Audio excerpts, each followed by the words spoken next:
बिस्मिल्लाहिर्रहमानिर्रहीम अस्सलाम वालेकुम व्यूअर्स। आज हम बना रहे हैं सर्दियों के लिए बहुत ही बेहतरीन सी पंजीरी और ये बहुत ज़बरदस्त और बहुत ही फ़ायदेमंद है। स्पेशली सर्दियों में जो आपको नज़ला ज़ुकाम और खांसी से महफूज रखती है, आपकी हड्डियों को ताकत देती है। प्रेग्नेंट ख़वातीन के लिए बहुत मुफीद है और दूध पिलाने वाली माँओं के लिए भी बहुत ज़बरदस्त है। तो शुरू करते हैं इसको बनाना। सबसे पहले तो मैंने इधर खुली एक कढ़ाई ले ली है और उसके अंदर मैंने आधा किलो अखरोट, बादाम और काजू ले लिए हैं। इनको हम यहाँ पे ड्राई रोस्ट करेंगे। 2 से 3 मिनट के लिए हमने मीडियम फ्लेम पे इनको ड्राई रोस्ट कर लेना है। इससे जो इनका टेस्ट है और ज़्यादा बढ़ जाता है और बहुत ही मज़ेदार सा इनका टेस्ट हो जाता है। बहुत ही हेल्दी और बहुत ही ज़बरदस्त आपकी जिस्मानी ताकत के लिए बहुत फ़ायदेमंद है ये चीज़ें।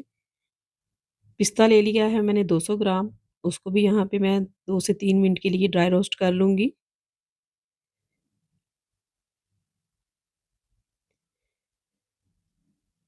पिस्ता भी हमारा रोस्ट हो चुका है, इसको बाहर निकाल लेंगे।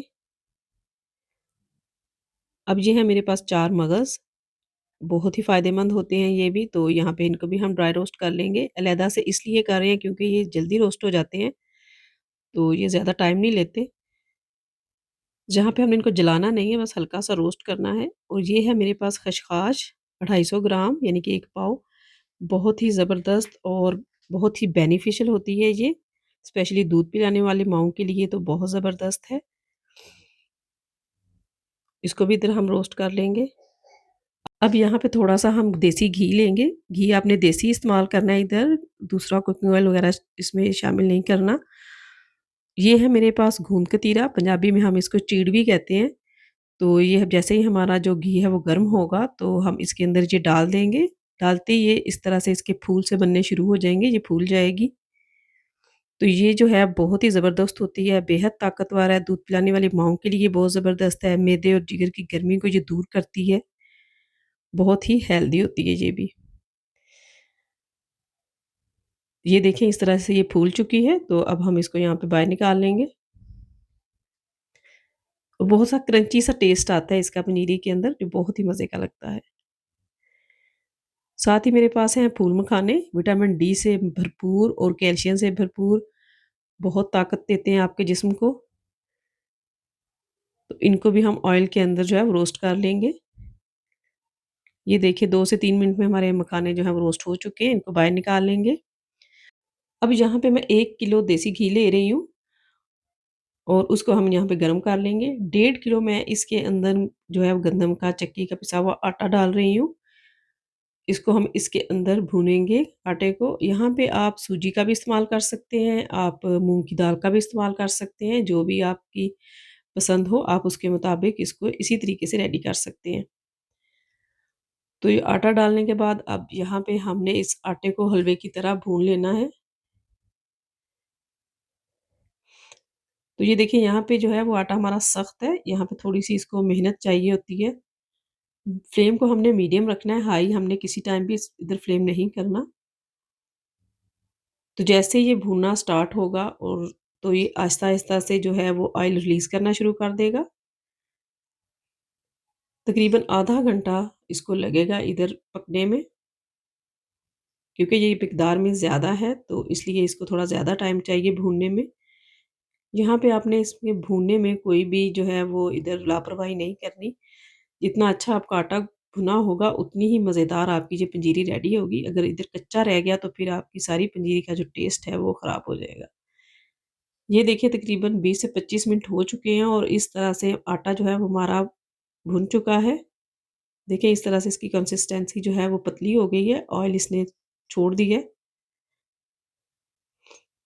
तो इसके अंदर डालेंगे अब हम 3 पाव शक्कर ले ली है मैंने, वो इसके अंदर डाल देंगे। यहाँ पे आप गुड़ का भी इस्तेमाल कर सकते हैं और चीनी भी इस्तेमाल कर सकते हैं, लेकिन ये जो ब्राउन शुगर है ये हेल्दी होती है तो मैं इसी का इस्तेमाल कर रही हूँ इसमें।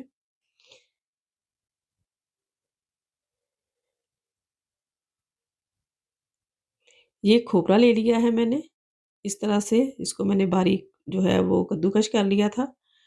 तो ये जैसे ही ये चीज़ें हम इसके अंदर डालते जाएँगे, हमारी जो कंसिस्टेंसी है हलवे की, तो वो थिक होती जाएगी। अच्छी तरह से मिक्स कर लेंगे इन चीज़ों को इधर।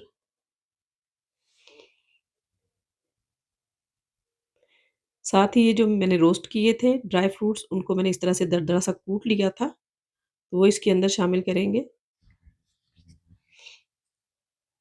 शामिल करते जाएँगे और साथ ही हम इसको मिक्स भी करते जाएँगे।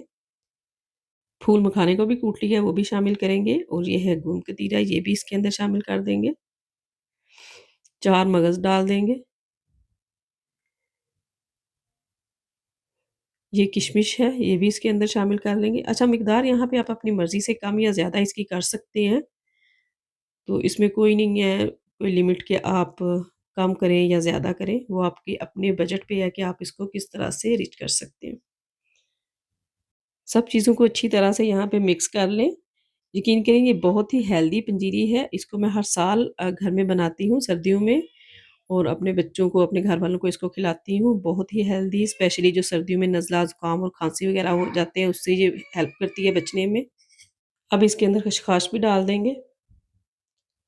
ये खसखस जो है वो हमला औरतों के लिए बहुत मुफ़ीद है, बहुत ज़्यादा इसमें प्रोटीन होती है, ओमेगा 3 फैटी एसिड्स होते हैं और खुश्क खाँसी में ये बहुत ही फ़ायदा देती है। तो हामला ख़वातीन भी ये पंजीरी जो है वो खा सकती हैं, बहुत ही फ़ायदेमंद है उनके लिए। तो यहाँ पे हमारी बहुत बेहतरीन सी ये पनीरी रेडी हो गई है। अब ये मेरे पास मेथरे हैं, इस तरह की इनकी शेप होती है। ये मैंने 50 ग्राम ले लिए हैं और उनको मैंने इस तरह से एक पाउडर की फॉर्म में कर ली है, ग्राइंड कर लिया है। वो मैं इस पनीरी के अंदर शामिल कर लूँगी। आधी पनीरी जो है मैंने निकाल ली है बच्चों के लिए, क्योंकि ये थोड़े से कड़वे होते हैं और बच्चे इतने शौक से नहीं खाते। लेकिन ये आपके जोड़ों के दर्द के लिए, कमर दर्द के लिए बहुत ही फ़ायदेमंद होती है। तो बड़ों के लिए मैंने अलहदा से पनीरी में इनको ऐड कर लिया है। ये जो है इसके अंदर शामिल कर लिए हैं, तो बहुत ही ज़बरदस्त मज़ेदार सी हमारी सर्दियों के लिए अनमोल तोहफ़ा पंजीरी बन के रेडी हो चुकी है। इसको आप सर्दियों में ज़रूर ट्राई करें, बच्चों और बड़ों बूढ़ों के लिए बहुत ही फ़ायदेमंद है। अगर आपको मेरी ये रेसिपी अच्छी लगी है तो प्लीज़ इसको लाइक करें, शेयर करें। शुक्रिया।